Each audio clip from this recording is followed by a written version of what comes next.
We provide you the platform to turn your dreams into reality. Give wings to your aspirations with KR Mangalam University. Trump प्रशासन की tariff policy पर हाल ही में सामने आए सरकारी documents ने जैसे भूचाल ला दिया है। इनसे साफ हो गया है कि अमेरिका ने आयात पर लगने वाले टैक्स को सिर्फ व्यापार घाटा कम करने के लिए नहीं बल्कि दूसरे देशों पर दबाव बनाने के एक बड़े हथियार की तरह इस्तेमाल किया। द वॉशिंगटन पोस्ट की रिपोर्ट के अनुसार डोनाल्ड ट्रंप ने टैरिफ के साथ ऐसी शर्तें जोड़ दी जो आमतौर पर किसी भी ट्रेड डील में नहीं होती, जैसे किसी देश से अमेरिकी फौज की तैनाती में बदलाव करवाना, ज्यादा हथियार खरीदवाना या फिर कुछ खास अमेरिकी कंपनियों के हित साधना। उदाहरण के तौर पर दक्षिण कोरिया से कहा गया कि वो चीन को रोकने के लिए अपना रक्षा खर्च बढ़ाए और अमेरिकी हथियार खरीदे, साथ ही अमेरिकी सैनिकों की तैनाती में बदलाव का समर्थन करे। इजराइल पर दबाव था कि वो हाइफा पोर्ट से चीनी कंपनी का कंट्रोल हटाए।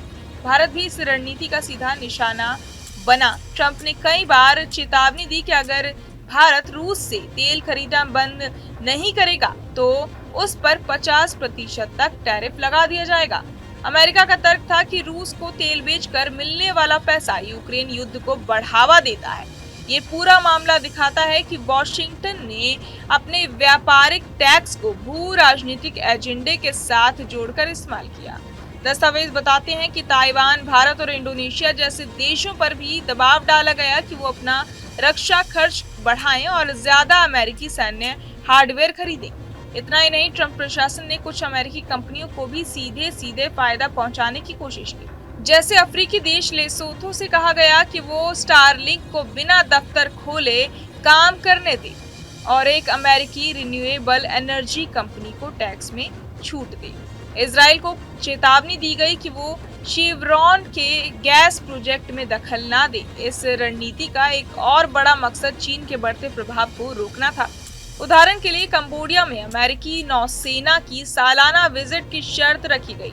मॉरिशस से कहा गया कि वो अपने नेटवर्क से हुआवे और ZTE जैसे चीनी कंपनियों के उपकरण हटाए और अर्जेंटीना में चीनी स्पेस इंस्टॉलेशन पर नियंत्रण लगाने की बात हुई। कुल मिलाकर इन खुलासों से भारत के लिए साफ संदेश है कि अमेरिकी टैरिफ अब सिर्फ व्यापार तक सीमित नहीं बल्कि ये कूटनीतिक और रणनीतिक दबाव का हथियार बन चुके हैं।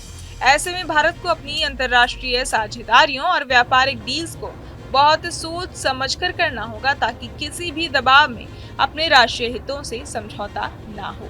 बहरहाल इस पूरी खबर को सुनकर आप क्या कुछ सोचते हैं हमें कमेंट बॉक्स में जरूर बताएं और बाकी तमाम खबरों के लिए सब्सक्राइब करें न्यूज नेशन। जहां भक्ति है हर शब्द में, कथाओं में छुपे हैं दिव्य रहस्य और ज्योतिष देता है जीवन को दिशा। धर्म से जुड़ी हर बातों को जानने के लिए हमारे चैनल स्तुति को सब्सक्राइब करें।